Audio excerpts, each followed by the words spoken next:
E aí, pessoal, boa noite. Muito feliz de estar aqui com vocês, professor Alexandre Pessoa, diretor da CursoVet BR. Essa é a nossa primeira live de muitas outras que virão, sobre répteis, terapêutica de répteis. E vocês não sabem o trabalho que é isso, o quanto nós nos esforçamos para entregar sempre para vocês um produto fantástico. E estou muito feliz de estar com muitas pessoas, muitos amigos seguindo a gente. E eu já quero fazer uma introdução. Sou um veterinário formado há 25 anos, muita experiência com animais silvestres, algumas experiências internacionais. E é muito bom ver que essa inclinação que eu tive para começar a ser um professor de pós-graduação, professor dos cursos da CursoVet BR, eu consegui alcançar os meus objetivos, porque eu vejo muitos alunos hoje que foram meus alunos, hoje são profissionais de pós-graduação dos nossos cursos, hoje têm as suas empresas, trabalham em outras empresas, trabalham conosco, são um sucesso no mercado, ajudando os nossos animais, nossos amiguinhos, e eu estou muito feliz. Queria apresentar os nossos convidados também, o professor Fabrício Rassi e o professor Gustavo Dutra, grandes amigos de muitos anos, extremamente competentes e, enfim. Então, vamos começar, deixando os dois se apresentarem. Espero que vocês curtam muito a nossa live, a primeira de muitas lives. Obrigado e bom trabalho a todos. Sejam bem-vindos, professores. Boa noite, Ale. Boa noite, Dutra. Olá, pessoal. Meu nome é Fabrício Rassi, sou médico veterinário. Trabalhei minha vida toda profissional trabalho com animais selvagens. Atualmente, trabalho no Zoológico de São Paulo, chefio a divisão de veterinária e professor da CursoVet também. E hoje a gente está aqui para bater um papo sobre analgesia em réptil. E aí, Dutra? Vou começar a falar. Grande prazer estar aqui primeiro na live com os meus grandes amigos, Fabricião e Alê, de longa data. Sou médico veterinário, formado em Botucatu. Eu não quero ficar falando muito sobre mim, mas eu sempre militei na medicina de répteis e eu tenho tido uma vertente aí na minha vida agora para anestesiologia, né? Então isso tem me dado uma grande satisfação pessoal, né, ao lidar com a diminuição do sofrimento para esses caras, né? Talvez isso aí tenha me motivado bastante. É isso aí, professores. Bora lá. Podem começar nosso tema. Vamos falar sobre o quê? Anestesia, analgesia. Muitas perguntas sobre isso. Eu tenho muitas questionamentos sobre em que momento a gente deve entrar com a medicação, qual delas, quais são os sinais clínicos ou o tutor, o que ele pode ver. Então, fiquem à vontade, de vez em quando eu interrompo vocês. Maravilha.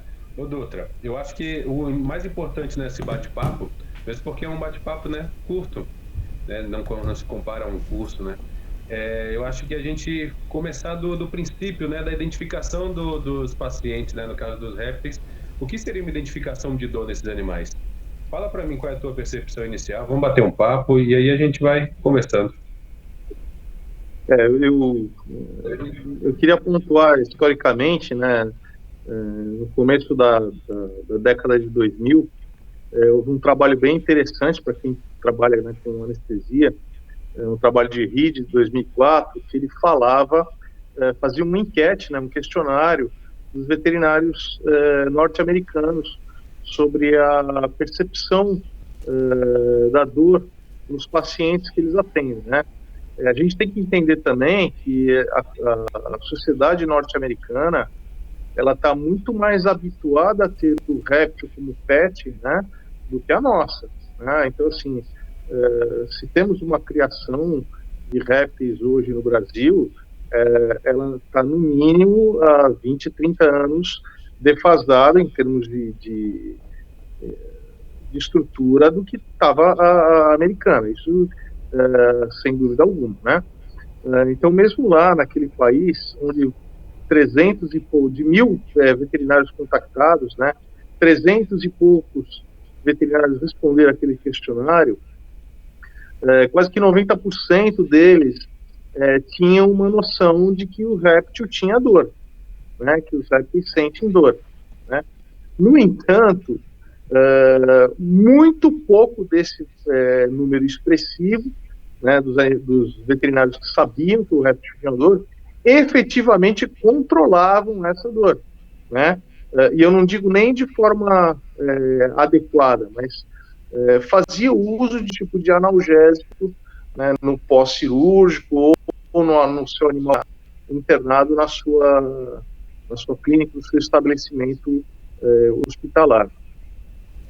A gente pode comentar, né, Fabrício, as causas para isso, né, a falha no reconhecimento, né, de paciente doloroso, né, a falta dos dados de eficácia, quer dizer, eu aplico, funcionou, como é que você sabe que funcionou?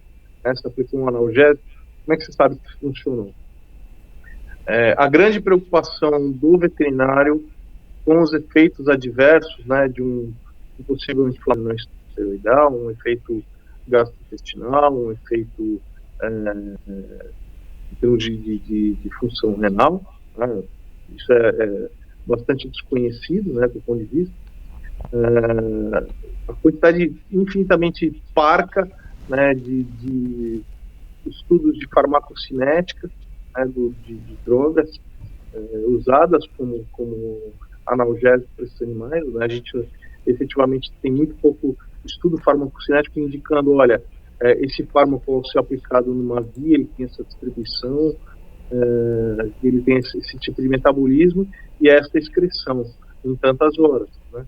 Isso efetivamente não tem, né? E o que tem é muito pequeno, né? Então isso faz com que o veterinário muitas vezes não utilize também o analgésico, seja de que classe for, né, para a clínica de répteis. Mas basicamente assim, que a gente tem que começar a pensar, a gente sabe tudo a respeito da biologia desse animal, né? Nós como veterinários sabemos a respeito do comportamento dessa espécie, é muito importante, né? Eu queria que você falasse mais também, Fabrício, não eu.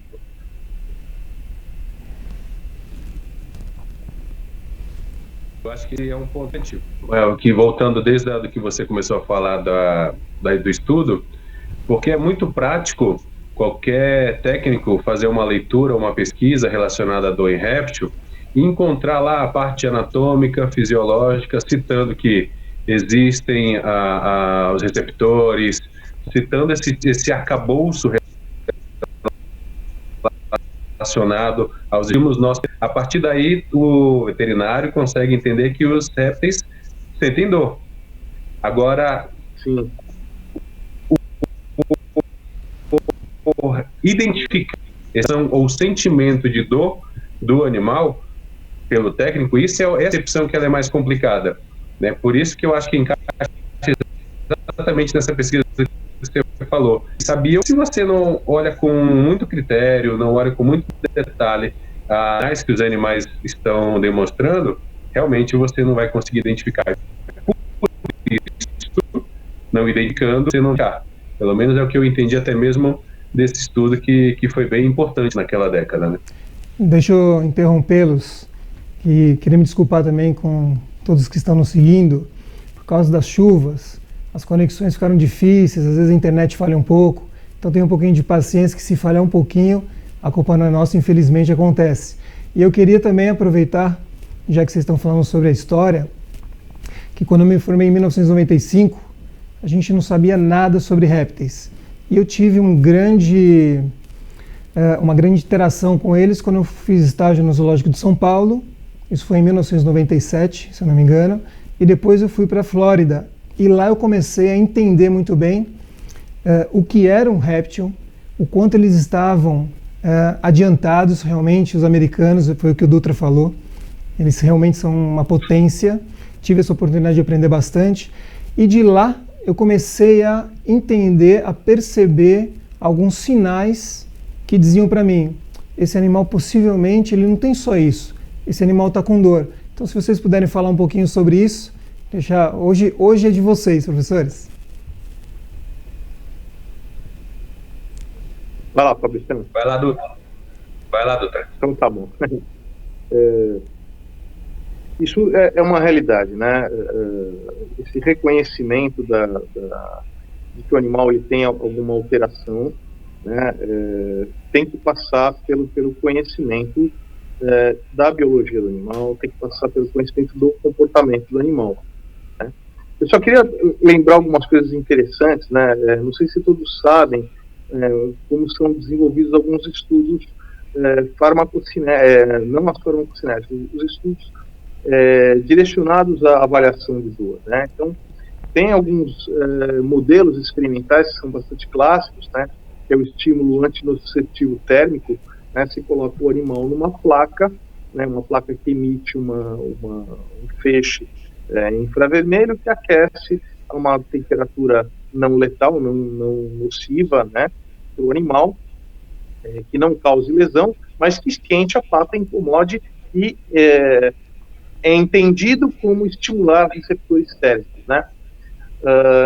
Então, o que eles fazem? Então, utilizam antes, né, e utilizam depois do uso de algum tipo de analgésico, anti-inflamatório, opioide, o que seja, né, para avaliar esse grau de latência ao estímulo antinociceptivo térmico, né? E para vocês terem uma ideia do grau de complexidade disso, como o comportamento é muito importante. Comportamento não é aquela ciência etérea, não é aquela ciência filosófica, é uma coisa muito importante, né? Para vocês terem uma ideia de como é importante isso do comportamento do animal, né? Então eles avaliaram principalmente para iguanas verdes, né? Que os iguanas verdes submetidos ao estímulo antinociceptivo térmico, né? Quando esses animais eram visualizados pelo observador, pelo pesquisador, né, esses animais simplesmente não demonstravam comportamento, né, de dor. Isso é muito interessante, né? E isso quebra a pesquisa de qualquer um, né? Porque efetivamente esses animais têm uma alteração de comportamento frente ao observador, frente ao pesquisador. Outra coisa que o Fabrício falou e que o Ale falou a respeito das características anatomofisiológicas, né, dos animais, né? Se a gente for imaginar em termos de nervos, receptores, né, todos eles vão ter receptores muito, muito semelhantes. Eu não quero nem dar nomes aqui aos receptores, para a coisa não ficar chata bastante, né?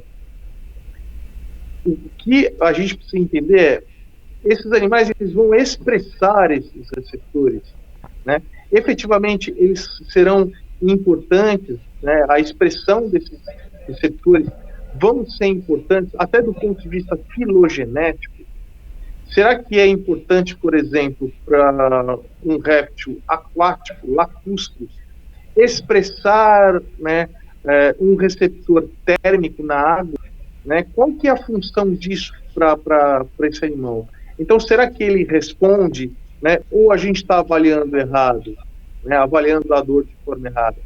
Isso aí é uma coisa que precisa ter em mente e que isso realmente acontece.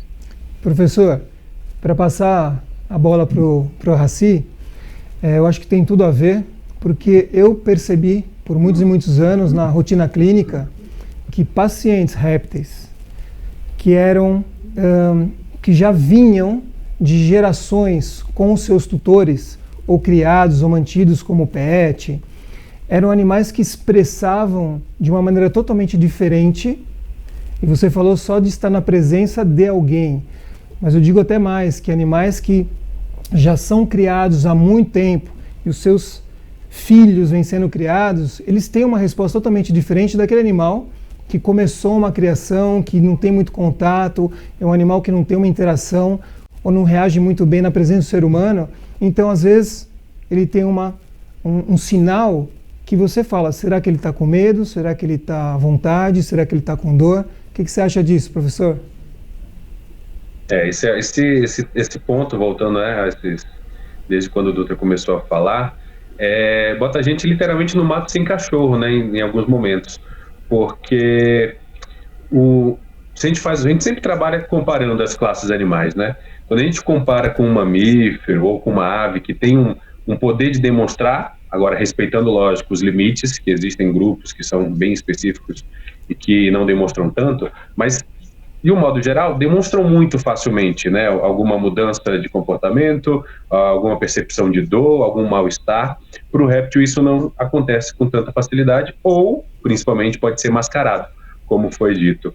Mas a gente tem que lembrar também que a dor crônica vai fazer que o animal chegue a alguns processos mesmo degenerativos, alguns processos de doença, literalmente. E aí a gente, como eu falei do início, a gente fica no mato sem cachorro porque a gente não percebendo essa dor desde o início, a gente pode estar só aumentando aquela bola de neve para que o animal daqui a pouco, mas o daqui a pouco em réptil nunca é um dia, 2 dias, vamos falar em semanas, meses e anos, daqui a pouco esse animal demonstra um sinal de dor. E a gente nunca vai, se não prestou bastante atenção nesses sinais desde o início, não vai correlacionar aquele processo degenerativo, aquela doença ou aquela situação que o animal se encontra em um ano, a algum procedimento, alguma ocorrência que houve alguns meses atrás. Isso é uma situação, por isso que a gente tem que dar total atenção a essa observação da dor nesses animais. E vamos esmiuçar um pouquinho mais isso para ajudar os nossos colegas que estão nos assistindo agora. Quais seriam esses sinais? Como a gente pode tentar selecionar ou falar, eu tenho quase certeza que esse sinal pode ser dor? Quais seriam os principais sinais clínicos que esses pacientes podem apresentar? Claro, a gente sabe que se o animal é tranquilo, se não é tranquilo, qual espécie que comportamento, que ambiente, tudo são variáveis que influenciam. Mas, no modo geral, o que vocês podem me dizer aí? Vai, Dutra. Vai lá, Fabrício. Eu? Eu acho... Então, vamos lá. O que eu acho importante, né? Primeiro, é que a gente tenha consciência, primeiro, do tipo de ambiente que esse animal vive, né? Então, se é um animal... eu acho que eu estou reforçando, na verdade, até a própria pergunta, né? Se é um animal arborícola, se ele fica no fundo da gaiola, do terrário, enfim, isso é um sinal de que algo não vai bem. Se é um animal que tem uma expressão de cor muito, muito bonita, é um animal que tem um verde adequado, enfim, para a espécie, né? E de repente esse animal adquire uma coloração mais acastanhada, mais escura, isso é um sinal, né? Ou o animal ele tem, na verdade, um sintoma que na verdade ele não diz muito, né? O animal ele deixa de comer, o animal ele apresenta um comportamento um pouco mais agressivo, né? Isso pode ser um indicativo de dor, né? O animal ele reluta na sua marcha, na sua movimentação, né? Isso é especialmente importante se a gente for pensar uma alteração metabólica que é comum pra caramba em répteis em cativeiro, né? Que é a doença osteometabólica. Às vezes o animal ele pode ter fraturas espontâneas, patológicas todas são, né? Ele pode ter fraturas espontâneas em decorrência de adelgaçamento cortical óssea, né? Isso certamente, mexendo com o periósteo, isso dói assustadoramente, né? E a gente tem que levar isso em consideração. Eu acho que mais que é bem tudo, eu acho que a necessidade... Pode falar, Fabrício. O que eu acho bem importante de tudo isso, trazendo bem na prática clínica, né, é que a gente não, meio que com medo de errar no fato de diagnosticar dor num processo onde possa não ser dor, a gente deixa de diagnosticar a dor quando ela existe. E isso é principalmente com esses sinais que estão extremamente inespecíficos. Então, quando aparece qualquer sinal desse em réptil, a maioria das vezes a tendência é que o veterinário vá procurar alguma justificativa de doença, de algum outro processo, mas que não correlaciona com a dor. O animal parou de comer, é temperatura, é erro de manejo, é tudo. O animal não está andando correto, é a doença osteometabólica, ele tem alguma lesão podal, alguma coisa do tipo. O animal está agressivo, mudou, a pessoa chegou estranha, foi o perfume que mudou, mas nunca associa a uma possível dor, um possível processo doloroso, né? E aí você, mais uma vez, entra naquela bola de neve que o animal só vai passando o tempo com dor e pode gerar um problema maior. E isso tem que ser muito bem investigado, porque quantas vezes, com certeza lá atrás, né, que a gente vai, o conhecimento ele é construído com os anos.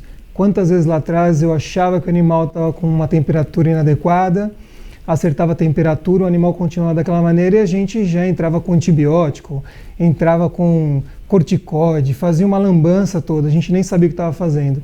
E hoje, claro, as pesquisas vão aumentando, nós vamos nos instruindo, troca de experiências, a gente vai vendo que a cautela é um excelente medicamento para nós, só que também a gente não pode demorar muito, porque se esse animal continua com dor, aí só piora o quadro e no momento que o animal fica um mês ou meses sem comer, aí você vai alimentar, aí você tem um problema de voltar alimento para o animal. A gente vai abordar esse tema num outro momento.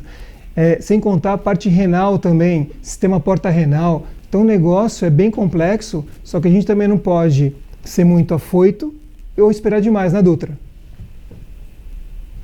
Sim. Uma coisa que é legal é que assim, a gente precisa ter primeiro, né,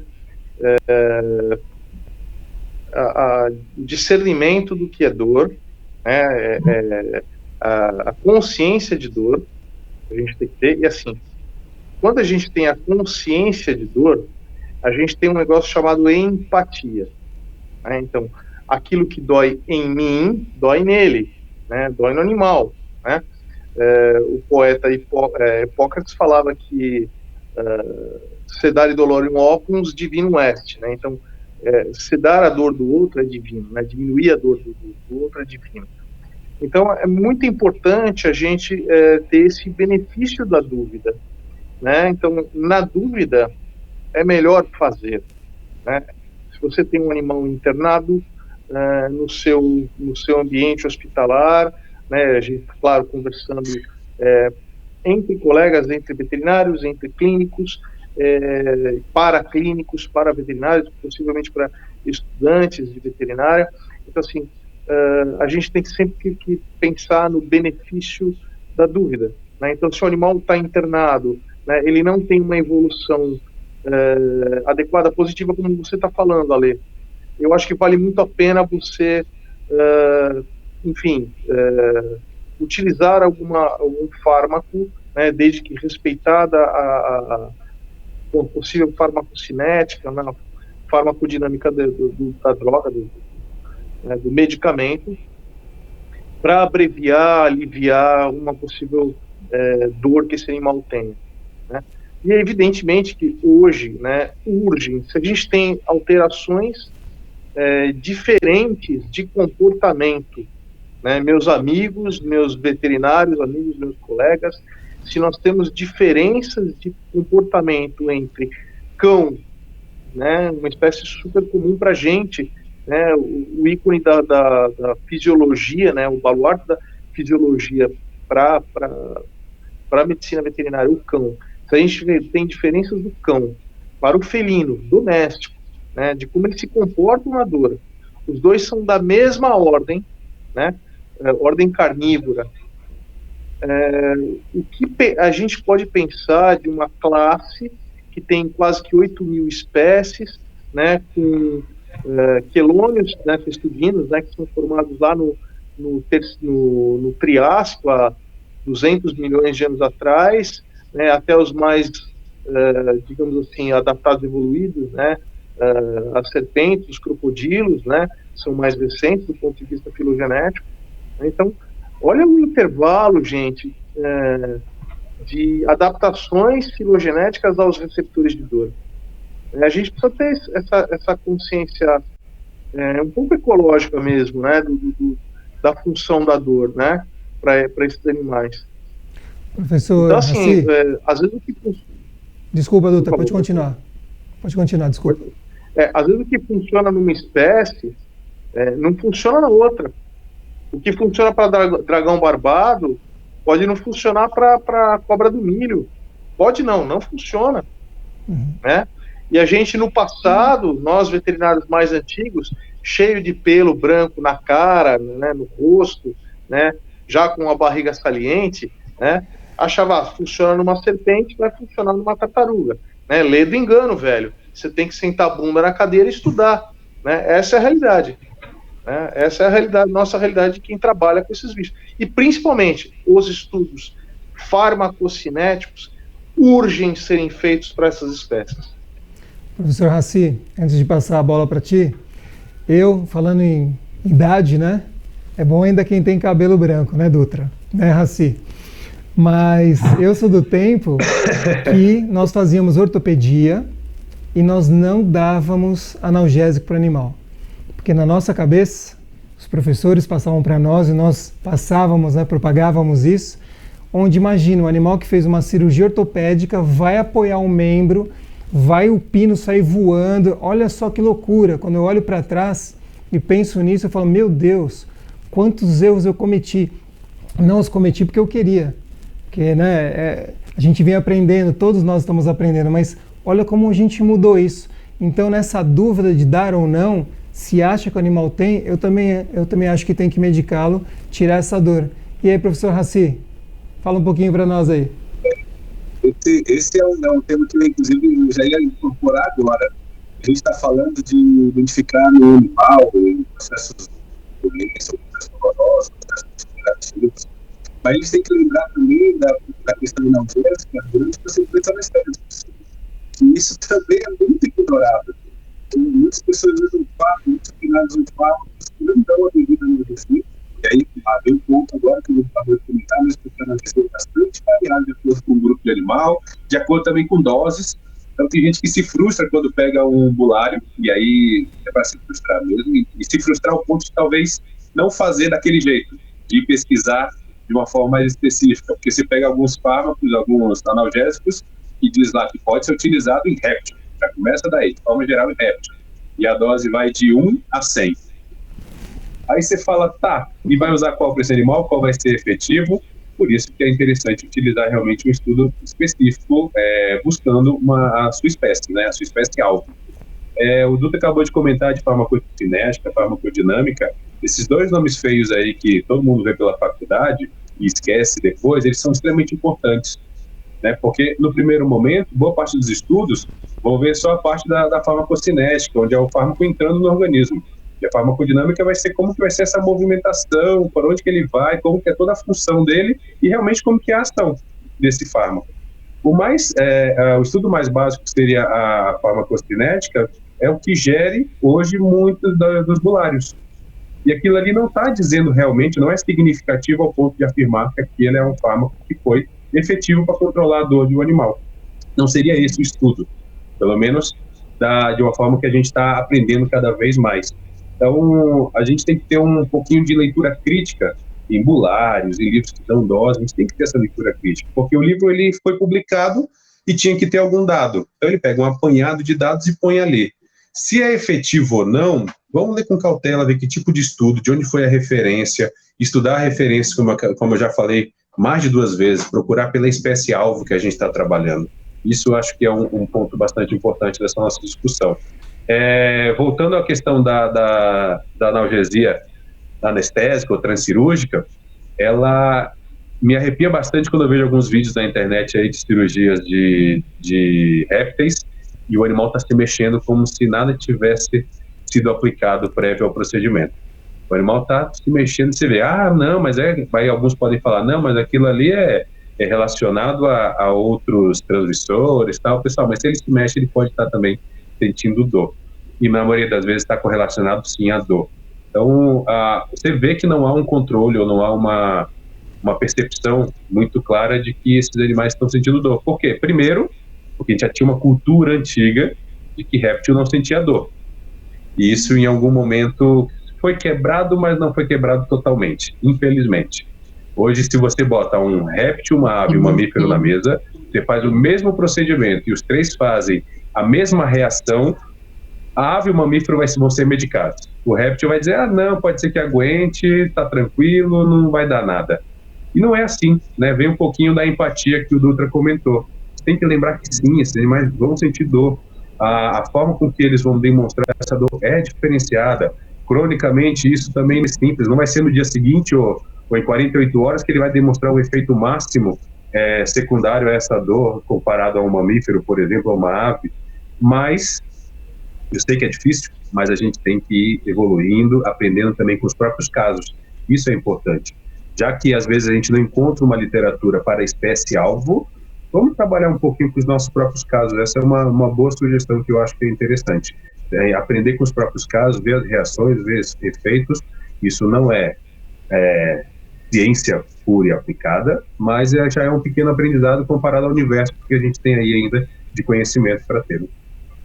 E com relação a bulários, é muito importante, nas minhas aulas eu sempre falo, a gente acaba trocando, né, livros e tal, e as pessoas me perguntam muito dose, quanto que é a receita do bolo. Eu acho que essa experiência que tu tens durante anos, eu acho que isso é muito importante.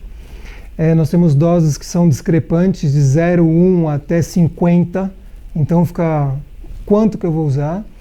E outra coisa que é muito importante, quando nós falamos de répteis, nós temos aqui 3 profissionais que trabalham há muitos anos com isso.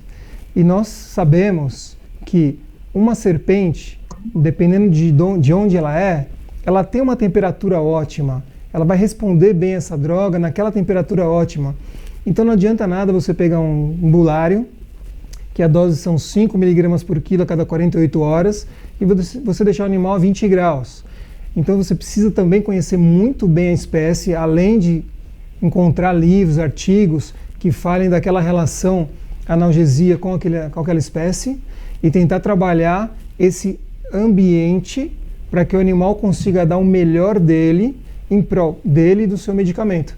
Não é isso, Dutra? E também aproveitar e agradecer a todo mundo que está seguindo a gente. Essa é a nossa primeira, temos muito que aprender, mas espero que vocês aproveitem muito essa e as próximas também. Obrigado por estarem com a gente. Vai lá, Dutra. O que você está falando é uma realidade, né? Então, o médico veterinário ele precisa estar atento com relação à temperatura ótima de manutenção do animal. Isso para aplicar algum fármaco, conhecer um pouco a respeito da distribuição daquele fármaco, né? A farmacodinâmica, a distribuição daquele fármaco ao longo do organismo animal, e principalmente para esses animais, conhecer um pouco as vias de administração, né? Saber aonde utilizar esses fármacos, em que vias, né? Você comentou a respeito do sistema porta-renal, né? As pessoas têm um pavor, né, a respeito do sistema porta-renal. Então, eu gostaria só de falar rapidinho, não quero ser chato, né, mas por que ele existe, né, o sistema porta-renal? Né? Então, assim, se a gente for lembrar, os répteis, basicamente, eles não têm o ramo ascendente da alça de Henle, né? No ramo ascendente é que ocorre a principal reabsorção de sódio, né, e água, né? Então, se a gente for imaginar, como é que então um animal ele vai ter uma urina hiperosmótica, né? Como é que ele vai diminuir essa perda de água por osmose, né, por ter uma urina hiperosmótica? Ele vai fazer uma constrição da arteríola aferente. Caramba, se eu pensar isso num equino, num felino, vai morrer de necrose tubular aguda, né? E, na verdade, os caras não morrem porque entra em ação o sistema porta-renal, né, que perfunde tanto o túbulo contorcido proximal, distal, a própria alça de Henle, né, parênquima do néfron, ele é perfundido também por essa circulação venosa, né, e que, diga-se de passagem, ela advém da cauda, não é dos membros, né? Então, assim, utilizar os membros mais uma vez, o pessoal faz aquela associação, né? É uma serpente, é igual um jacaré, que é igual uma tartaruga. Não, gente. Isso precisa ter na cabeça, né? Então, se a gente for imaginar que eu aplicar o fármaco na pata esquerda posterior de uma tartaruga vai ser a mesma coisa que aplicar, né, próximo da culatra de uma serpente, não. Né? Certamente você vai estar atingindo na serpente muito mais rapidamente o parênquima renal. Né? Então, saber a respeito de anatomia, eu sei que pode parecer chato, né? Mas eu preciso enfatizar de que não é receita de bolo, gente. Infelizmente, né, eu vou quebrar um pouco as pernas de quem pensa assim, né? Não é receita de bolo a medicina de répteis, né? Aplicar tal coisa, você tem essa ação, né? Você precisa conhecer um mínimo de anatomia, né, de forma decente, né, saber que esses animais, né, eles fazem, por exemplo, shunt intracardíaco, né, de acordo com a temperatura, isso faz parte, né, principalmente dos animais que são lacustres, mas os lagartos também o fazem para termorregulação, né, então você precisa conhecer um pressão pouco de também, né? Pressão também. Pressão, né?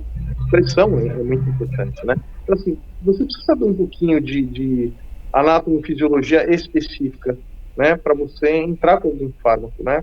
Para você saber a sua via de entrada, sua via de aplicação, para você não fazer besteira, né? Essa é a realidade. Né? Então, eu não vou utilizar qualquer fármaco porque eu tenho medo do sistema porta-renal. Pronto, você já estabeleceu um tabu desnecessário na sua cabeça, né? Aonde você vai aplicar? Na cauda? Não, de jeito nenhum, né? Mas nos membros posteriores, né, o animal norme hidratado, o animal bem acompanhado, por que não? Né? Você está evitando, né, uma lesão muscular, né, nos membros anteriores, né? Está aplicando várias vezes no mesmo membro, né? Então, eu acho que esse conhecimento, Ale, Fabrício e demais que nos assistem, né, de verdade eu acho muito importante. Né? A gente precisa ter a humildade, muitas vezes, de falar, olha, eu preciso sentar na cadeira, estudar um pouquinho mais a respeito da fisiologia desse animal. Hoje em dia já existem coleções inteiras disponíveis na internet, de grandes autores herpetólogos, né? Por exemplo, um desses é o Carl Gans, toda a sua coleção está disponível na internet. Eu acho que para hoje, gente, quem está começando hoje, se está no último ano de graduação, está se formando, está muito mais fácil, sem sombra de dúvida, do que foi no passado para a gente. No passado, nós tínhamos aqueles senhores também de barba branca, eram os bandeirantes, mas eram pessoas de conhecimento extremamente limitado, né? E sentavam num trono de... O Brichão está se matando de rir aí. Sentavam num trono de conhecimento supremo. Eu sei tudo porque eu trabalho com uma espécie. Então, se criava uma atmosfera de nebulosidade em cima de uma espécie para que ninguém fosse mais trabalhar, né, com ela, e que só ele, que é o supremo do conhecimento totalitário a respeito da medicina herpetológica, enfim, ninguém sabia nada, ninguém conhecia nada, e não se evoluiu. Né? Então, as coisas mudaram, as coisas não são mais assim. Né? Então, é muito importante que hoje as pessoas saibam que tem conhecimento disponível na internet, tem cursos de pós-graduação, né? Tem equipamentos muito legais, gente, para fazer hoje em dia medicina de réptil, fazer uma anestesia decente, saber que o seu paciente está bem monitorado, né? Está bem assistido, né? Antigamente se pegava o réptil, precisa aquecer o réptil, pega aquecedor do réptil, liga ele, põe ele no forno, né? Quer dizer, é um completo desconhecimento bioquímico, né, do que acontece com os animais. Né? Se os animais uma acidose desnecessária, o animal já sai do procedimento de anestesia com uma ventilação compensatória, um ataque de ventilação respiratória, um ataque compensatória para tentar eliminar o CO2 que você aumentou lá, aquecendo. Precisa tomar cuidado, gente. A gente precisa estudar um pouco antes de fazer conhecimento no animal. Professor Dutra, vou passar para você, Raci, peraí. Quem não sabe, o Raci, ele é o anestesiologista de todos os animais que eu atendo. E é o melhor profissional que eu encontrei até hoje para trabalhar comigo. Muito querido e sabe demais. E a gente vê isso no nosso dia a dia mesmo, que o Dutra está falando, que dependendo do paciente, eu não consigo ter acesso numa jugular. Eu tenho um Propofol. Meu Deus, e agora? Só pode ser intravenoso. Como é que eu faço? Cauda. E qual o problema? Será que o porta-renal vai ou não vai atuar? Então, nessa questão, agora eu vou jogar isso daí, que nada que foi combinado, vocês podem não acreditar. Mas nós nos encontramos aqui todos online, 5 minutos antes. E aí, o que a gente vai falar? E cada um fala um pouquinho da sua experiência. Então, Raci, pode complementar o seu raciocínio e fala um pouquinho dessa atuação, porque nós utilizamos com frequência um exemplo, Propofol, na coxígea aí, super. Fala um pouquinho sobre isso. O que eu ia falar antes era que envolve ainda um pouquinho de anestesia, analgesia. O Dutra comentou da questão, vamos aquecer o animal para tentar otimizar o metabolismo, né? Estou pensando que talvez seja esse o raciocínio. Isso em 5 minutos, para que em 5 minutos ele já esteja com o metabolismo máximo e a gente consiga otimizar. Isso a gente sabe que não é falácia, né? E a gente, na verdade, está prejudicando o animal. Mas também tem o contrário, que antes era muito comum também a contenção por hipotermia. Né, a contenção e analgesia por hipotermia, né? Você deixar o animal no freezer, literalmente, e às vezes tinha até dose. Eu costumo falar, você tem um bicho pequeno, 20 minutos no freezer, bicho grande, 40 minutos no freezer. Pessoal, se isso fosse verdade, por que um mamífero não faz da mesma forma? Por que uma ave não é trabalhada da mesma forma? Né? A gente já sabe que organismos, numa baixa temperatura, a microcirculação ela é avariada sim, pode chegar a cristais, pode chegar a cristalizar, pode danificar células nervosas. O problema é que, agora volta lá para o começo da nossa conversa, como que você vai identificar num réptil que houve algum problema relacionado a essa ação? Né? Como que é a sequela disso? O réptil antes do procedimento, eu costumo falar, o réptil antes do procedimento é parado. Depois do procedimento que o animal foi deixado numa hipotermia, como é que ele vai estar? Parado também. E aí, se não tem uma empatia, se não tem realmente uma observação e essa questão mais de empatia mesmo das ações, a gente vai passar batidas, vai trazer essas concepções antigas e a gente já sabe que essas concepções já estão curadas, né? O Dutra comentou da questão porta-renal, a Lei também está falando dessas aplicações. Isso é uma questão também que é importante colocar, porque a gente tem que saber quais são as vias de acesso possíveis e a gente tem que saber quais são as possibilidades de falha nos procedimentos.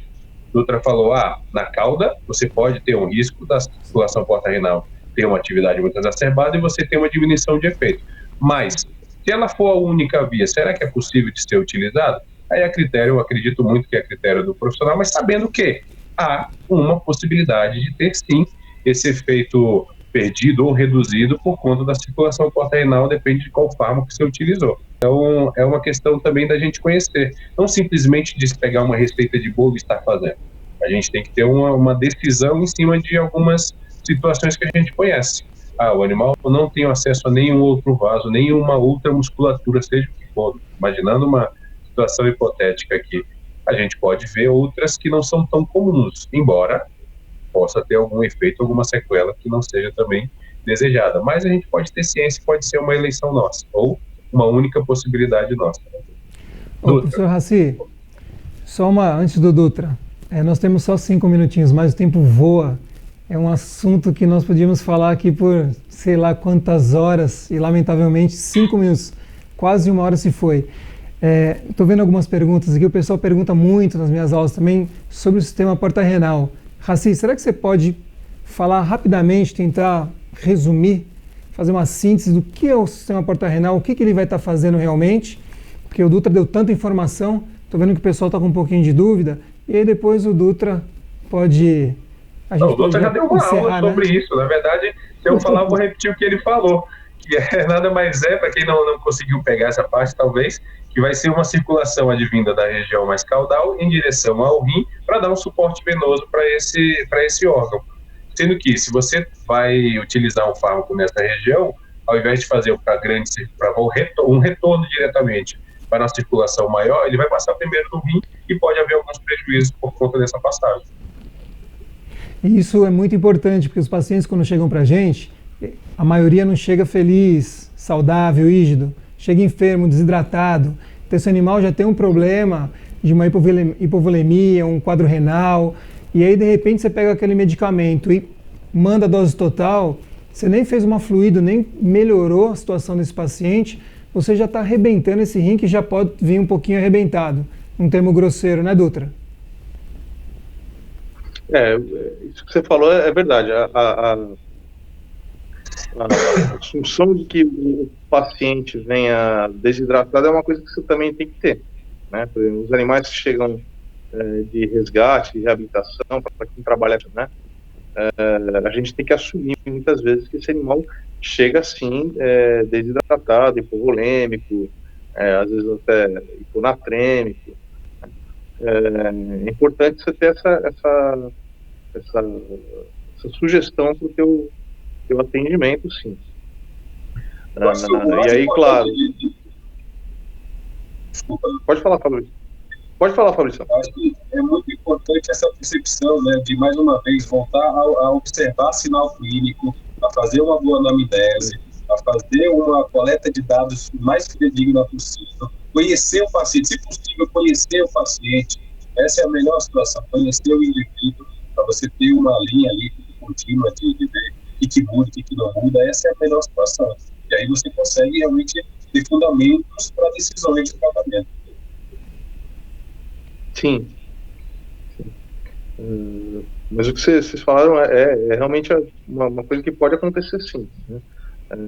Na dependência do fármaco que você precisa utilizar para um animal que está hipovolêmico, sim, você prejudica sensivelmente a função renal desse animal. Fora que animal hipovolêmico, né, que não esteja perfundindo o parênquima renal, né, a excreção daquilo que você injeta, né, o metabólico daquilo que você injeta, ela vai estar prejudicada, né? Então o risco de você, de certa forma, intoxicar o teu paciente, né, ele é muito maior, sem sombra de dúvida. Então acho que a gente está quase chegando ao nosso finalzinho e pegando um gancho aqui, senão a gente vai ficar mais meia hora falando, e não só desidratação, o animal que vem em anorexia ou hiporexia, esse animal já tem uma perda. E dependendo da droga que você utiliza, ela vai às vezes se ligar a proteínas. Então se o animal não tem proteínas disponíveis, como um carreador, e aí, como é que fica? Qual vai ser o final que a gente vai ter dessa droga que você achou que ia ser a milagrosa e você deu porque você leu?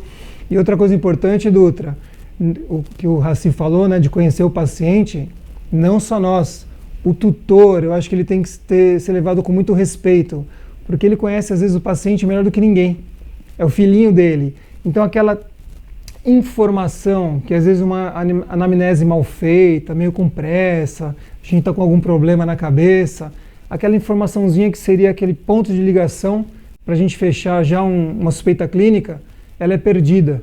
Então acho que também a gente tem que ficar um pouquinho mais atento ao que o tutor pode passar para a gente, né? O que vocês acham? Vai, Fabrício. Eu acho que é muito importante. Como eu falei, a gente tem que coletar os dados de todas as formas, tanto diretamente como também indiretamente com o proprietário, numa boa anamnese. Isso é fundamental. Eu acho que o ponto principal dessa nossa conversa, que a gente fala analgesia, identificação da analgesia, é observar os sinais clínicos e lembrar de correlacionar esses sinais clínicos que estejam os mais variados possíveis e às vezes os menos específicos possíveis, fazer uma correlação com o possível processo doloroso. Eu acho que esse é o principal aspecto, né? A gente podia citar vários sinais clínicos, o Dutra já citou anorexia, a locomoção diminuída ou dificuldade de locomoção, agressividade, e vários outros. Constipação. Temperatura também, constipação, a temperatura a gente observa também que o animal já cronicamente, de uma forma, até mesmo já em processos mais crônicos de doença, a gente observa que a cor, até mesmo por termografia, ela é bem diferenciada a outros animais, como da própria espécie, a gente vê isso na prática. Então, são instrumentos e formas de observar e que a gente consegue obter dados em prol do tratamento desses animais.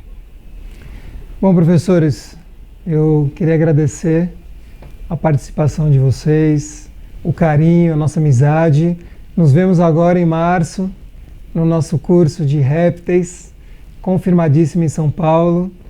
E queria agradecer demais a todos vocês que estão com a gente, nos acompanham, nossos amigos, nossos colegas, futuros alunos, futuros amigos. Meu muito obrigado, desculpe por alguma coisa. É uma primeira live, né, professores? E a gente vai melhorar com certeza. Então eu deixo aqui um beijo no coração, meu muito obrigado a vocês. E professores, fiquem à vontade. E em março, tamo junto, hein? Vai lá, Dutra. Vai lá, Fabrício. Então, obrigado, Fabrício, um cara extremamente querido, tá presente aí na minha vida há muito tempo também, cara extremamente polido, educado, apesar do tamanho, quase que uma porta, né, grandão, mas é um cara que sempre foi, com o perdão da palavra, uma moça comigo, um cara extremamente polido, educado. Muito obrigado. Alexandre, nem se fala, muito obrigado pela tua amizade de muitos anos. Agradeço, né, eu acho que esse é um grupo de animais muito importante da gente avaliar justamente esse tema, né, esse tema de dor, né, a gente tem que pensar nesses animais que não falam, né, se a gente pensar num papagaio, que é aquele cara que está na tua casa, que quer muitas vezes copular com você, ele fala, olha, tá me doendo aqui, eu tô com um granuloma na seringe, me ajuda, me leva no veterinário, ou eu tô me coçando, né? O réptil não, né? Então o réptil ele vai estar sempre naquela posição, aquela face, né, pouco expressiva, né, para muitas pessoas, né? Então a gente esmiuçar um pouco o cuidado, né, com esses animais é muito importante, seja ele dentro de um domicílio, né, um animal efetivamente legalizado, né, vamos afirmar isso aqui na live, né, insistir nisso, seja um animal legalizado dentro de casa, ou mesmo um ilegal, enfim, mas de qualquer forma os dois animais merecem um atendimento de qualidade veterinário, né? Quanto um animal dentro de um zoológico, dentro de um aquário, dentro de uma fazenda de criação, dentro de um criador científico, de pesquisa, ou o que for, né? Esse é muito importante, né? E que efetivamente precisa de pesquisa, né? Muito recentemente lá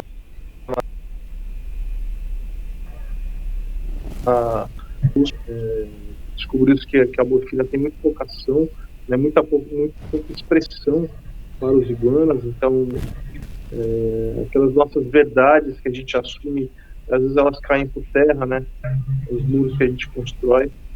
Então eu agradeço a vocês, meus amigos, obrigado, um forte abraço para vocês, um abraço afetuoso e carinhoso para vocês.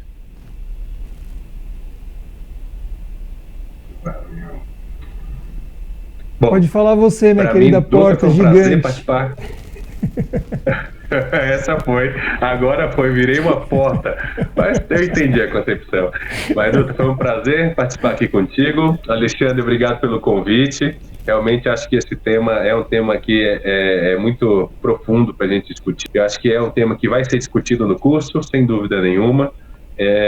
Infelizmente não há uma receita de bolo, não há uma verdade absoluta, mas a gente tem sempre alguns fundamentos que a gente pode melhorar e a gente pode trazer uma melhor condição para os animais. Então, vamos começar a observar com mais critério os nossos pacientes, buscando sempre primar para um processo de bem-estar deles, né? Eu acho que essa é a principal informação desse momento aqui, tá? Obrigado a todos, obrigado pela audiência e até uma próxima. Então, muito obrigado e nos vemos no nosso curso em março. Um beijo grande a todos. Até logo.